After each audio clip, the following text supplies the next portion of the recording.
Hello everyone, welcome back to our channel. I am Anna.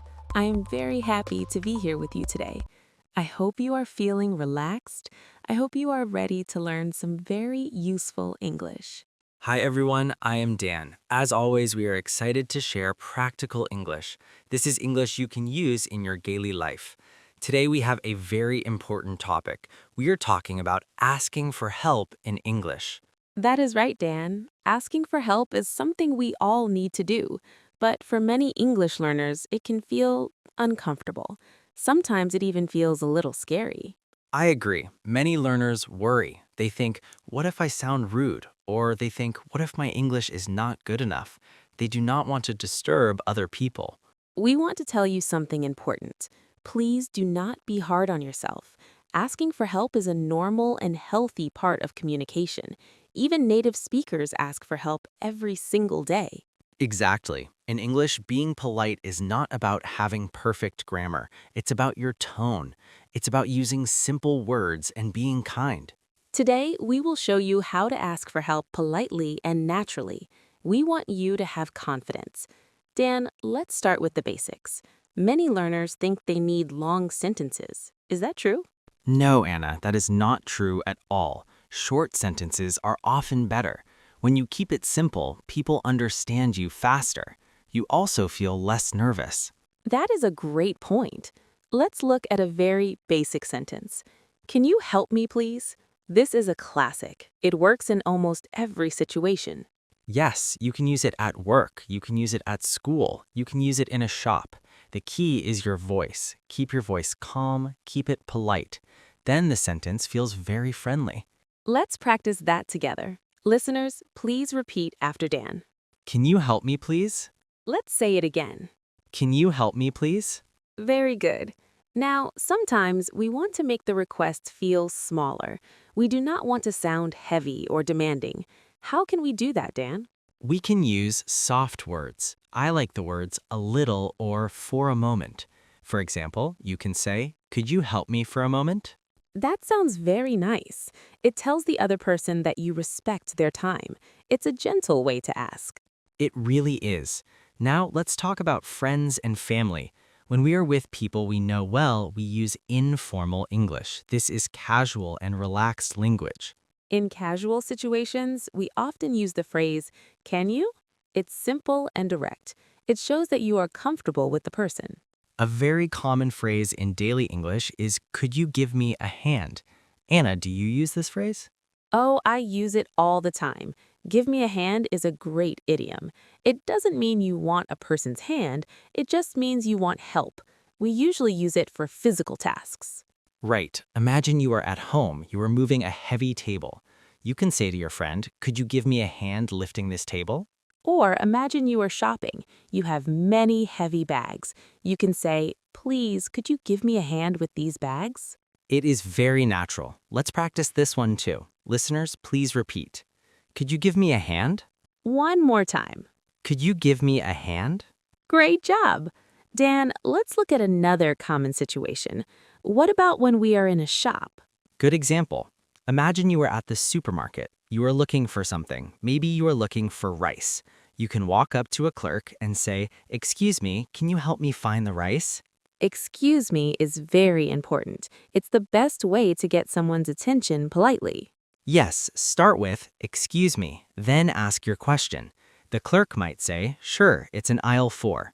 It's so simple. You don't need to worry about being perfect. Most people just want to understand your meaning. They want to help you. That is true. Most people are kind. If you speak slowly and stay calm, the conversation will be easy. We also have the phrase, can you do me a favor? This is very common between friends. Yes, we use this for small things. For example, can you do me a favor and grab me a coffee? I like that one. It sounds very friendly. It shows that you have a good relationship with the person. So we have learned, can you help me? Could you give me a hand? And can you do me a favor? These are excellent for daily life. They are. And remember, the way you ask can change how you sound. It can make you sound polite, friendly, or confident. Now we will look at more specific situations. We will talk about how to ask for help when things are a bit more professional. That is a great idea. But for now, let's remember, keep it simple, use a polite tone, and don't be afraid to ask. Now we will talk about the difference between formal and informal requests. This is a very important topic for English learners. The way you ask for help can change how polite, friendly, or confident you sound to other people. That is so true, Anna. Choosing the right style is essential for communicating well in different situations. Whether you are speaking to your boss, a teacher, a friend, or a family member, the way you make a request matters. Let's start with formal requests. We use formal requests in professional and respectful situations. For example, you use formal language when you need something from your boss, a teacher, a client, or someone you do not know very well. Formal requests demonstrate professionalism and courtesy. One classic polite request for work or school is, "Could you please help me with this?" Anna, why do we use could instead of can in these cases? Could is often seen as more polite and respectful than can. It shows respect and a little bit of distance between you and the other person. Another very gentle way to ask is, would you mind giving me a hand? I really like that phrase, Anna. Using would you mind is perfect when you do not want to sound demanding. It's a very gentle and respectful way to ask for help. For example, a colleague might say, "Would you mind giving me a hand moving these boxes?" And the other person can reply, not at all, I'll take that side. Remember, not at all means yes, I will help you in this situation. It is important to know that many learners feel shy asking questions at work or in class. They worry they will look weak or look like they are not prepared. But we want to tell you that asking questions actually shows responsibility. It shows that you care about doing your tasks correctly. Exactly. In a professional setting, saying, I'm having trouble with this task sounds very polite and professional. It is also okay to say, could you explain this to me? Teachers and coworkers usually appreciate your honesty. Honesty makes communication better for everyone. Some learners worry about saying the words, "I don't understand." They think it sounds negative. But there's a secret word you can use to make it sound positive. That word is yet. You can say, I don't understand this yet. That one small word, yet, changes everything. It shows that you are learning and not failing. It shows you are making progress. Let's practice some other formal phrases. You can say, I'd really appreciate your help. This phrase shows gratitude while you are asking politely. For example, I'd really appreciate your help with this report. Another very formal phrase is, "May I ask for your assistance?" This is great to use in an email or with customer service. You might hear a staff member say, "Certainly, let me guide you through the steps." We also have the phrase, would it be possible to get your help with this? This is very common in written or spoken English at work. It is a very humble and considerate way to ask. Now, let's talk about the difference between would you and can you. Would you is formal and polite for professional contexts. Can you is casual and informal for friends and people you know well. Both phrases ask someone to do something, but they create different impressions. Would you shows respect. Can you shows familiarity and comfort. Let's look at an example. If you want someone to open a window at work, you would say, "Could you open the window, please?" The word could makes it even more polite than would. But if you are at home with your family, you can simply say, can you open the window? It's friendly and direct. It's all about the context of the situation. In a casual workplace with close colleagues, you might even ask, "Can you grab me a coffee?" Can you is the most common way to make informal requests. It's simple and shows that you feel comfortable with the person. Let's repeat some of these professional phrases for our listeners. Anna, can you lead the practice? Sure. Listeners, please repeat after me. Would you mind helping me? Would you mind helping me? Now let's try, I'd really appreciate your help. I'd really appreciate your help. And finally, could you please help me with this? Could you please help me with this? Excellent. Remember, using the right level of politeness shows respect and good manners. It helps you communicate better and make a good impression on others. Don't worry if you find it difficult to choose at first. Practice makes perfect. The more you use these phrases, the more natural they will feel to you. That is a great reminder, Dan. In professional settings, we always want to sound respectful. Whether you are writing an email or talking in a meeting, these phrases will help you. We have talked about professional situations like work and school, but what about when things are a bit more casual or even indirect? That's a good question. Let's look at how to ask for help when we don't want to be too direct. Sometimes being indirect is the most natural way to speak in English. I'm looking forward to that. It's very useful for daily conversations and many different places. Me too. But for now, just remember, would you for respect and can you for comfort. We are so happy you are still with us. Now, we want to talk about indirect ways to ask for help. This is a very interesting topic, Anna. Sometimes in English, we do not want to ask a question directly. Being indirect can sound very natural and very polite. It is like a gentle signal that you need assistance. Exactly. One of my favorite indirect phrases is, I wonder if you could help me. This phrase is very soft. It does not sound like a command. It sounds like a polite thought. I use that one a lot when I'm traveling. Imagine you are at a train station. You are a traveler and you are lost. You can walk up to the staff and say, "Excuse me, I wonder if you could help me. Which train goes to the airport?" That is perfect, Dan. It starts with, excuse me, to get attention, and then it uses the soft phrase. Another great indirect phrase is, do you happen to know?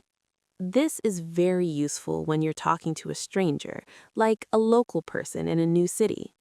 Yes, you can say, do you happen to know how to top up this Metro card? This phrase is polite because it gives the other person an out. If they do not know the answer, they do not feel bad. Let's practice that one. It is a bit long, so we will say it slowly. Listeners, repeat after Dan.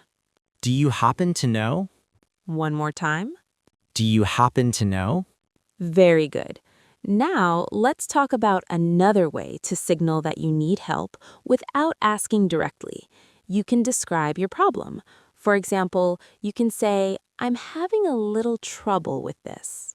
This is a very common phrase in a classroom or an office. If a student says to a teacher, I'm having a little trouble with this grammar exercise, the teacher knows the student needs help. The teacher will usually say, let's look at it together.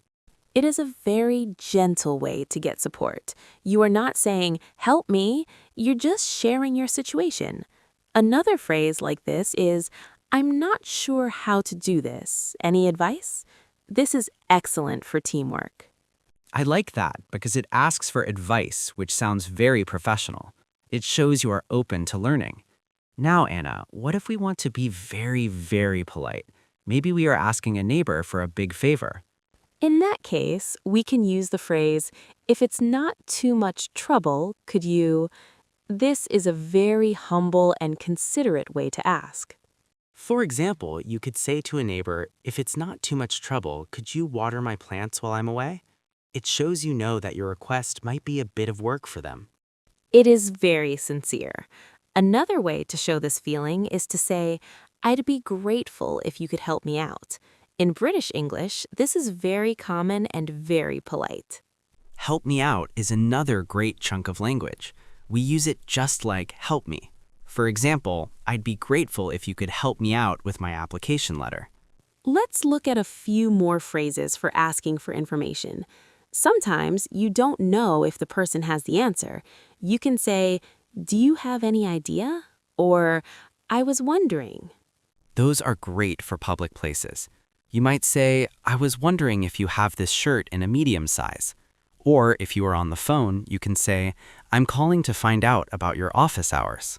And what happens if the other person speaks too fast? This is a big problem for many learners. Yes, learners often say, too fast, teacher. If you do not understand, you must ask for clarification. You can say, pardon, if you didn't hear them clearly. Or you can be more specific. You can say, would you mind repeating that? This is much better than just staying silent. Exactly. You can also ask, what do you mean, if you need more information to understand. Asking these questions shows you are an active listener. It shows you want to understand correctly. That is a great point, Dan. Being an active listener means you pay attention and you provide feedback. You can even summarize what the person said. You can say, "What I'm hearing is that," or "Is this what you mean?" This is very helpful in professional situations. It makes sure there are no mistakes. We have covered many phrases today. We talked about indirect phrases like, "I wonder if you could help me," and humble phrases like, "If it's not too much trouble," and clarification phrases like, "Would you mind repeating that?" These are all tools to help you feel more confident. And now we are going to talk about something very important: urgent situations. Sometimes we need help right now, and we need to know the right words to use. That is very important, Dan, for safety and emergencies. But before we go there, let's remember, it is always okay to ask. Even native speakers ask for help every day. Yes, they do. They ask for information, they ask for clarification, and they ask for support. So please be kind to yourself as you learn. In this final part of our podcast, we are going to practice some real conversations together. We will also talk about how to say thank you when someone helps you. Saying thank you is a very important part of being polite in English. It makes the other person feel appreciated. I'm excited to share those phrases with our listeners. Me too. But before we move on, let's remember, start with "excuse me," keep your sentences short, and don't be afraid to say it's urgent if you really need help fast. We have reached the final part of our podcast. We have learned so many ways to ask for help, from simple questions to urgent requests. But there is one more very important step. What do we say after someone helps us? That is a great question, Anna. Saying thank you is a key part of being polite and natural in English. It makes people feel good and more likely to help you again in the future. Exactly. The most common way is "thank you" or "thanks." But if you want to show more gratitude, you can say, "I really appreciate it." This sounds very kind and sincere. I also like the phrase, "I'm really grateful." And if a friend is a big favor for you, you can say, "I owe you one." This means you want to do a favor for them in the future to say thanks. That is a very friendly thing to say. Now, what if you are the person helping? How do you respond to "thank you"? You can say "you're welcome," which is the most common response. In casual situations, you can say "no problem" or "no worries." If you are very happy to help, you can say "my pleasure" or "anytime." Those are all wonderful options. Now, we want to give our listeners some advice on how to practice these phrases alone. You don't always need a partner to improve your speaking. That is true. One of the best methods is shadowing. This means you listen to a native speaker, like on a podcast or YouTube video, and repeat exactly what they say at the same time. Try to match their rhythm, speed, and emotion. Another great method is to talk to yourself. You can narrate your daily activities in English. For example, you can say, "Now I am making tea. I need to find the sugar." This helps you start thinking in English without translating in your head. You can also practice in front of a mirror. This lets you see your body language and facial expressions while you speak. It builds your confidence for real-life conversations. And for your listening skills, remember to practice in manageable chunks. For example, listen to 2 minutes of a podcast, check your understanding, and then continue. Using a transcript while you listen can also help you connect the sounds of words to their written form. We also talked about active listening. When someone is helping you, show them you are listening. You can nod, smile, or use small words like yes and aha. You can even provide feedback by summarizing what they said. You can say, "What I'm hearing is," or "Is this what you mean?" This makes sure you understand the help correctly. All of these tools, shadowing, talking to yourself, and active listening, will make you a better communicator. Remember, your English does not have to be perfect. That is so true. Most people are happy to help if you are polite and honest. Every time you ask a question or say "thank you," you're making progress. You're building your confidence and your skills. Be patient with yourself. Learning a language takes time, but you are doing a great job. We are very proud of you for practicing with us today. We hope you found these phrases and tips useful. If you enjoyed this lesson, please subscribe to our channel and hit the like button. It really helps us create more lessons for you. You can also visit our website for more courses and resources to help you improve fast. We have many more real-life phrases and dialogues for you to explore. Thank you so much for listening and learning with us. Keep practicing, stay positive, and don't be afraid to ask for help. Goodbye, everyone. Happy learning. See you in the next episode. Goodbye.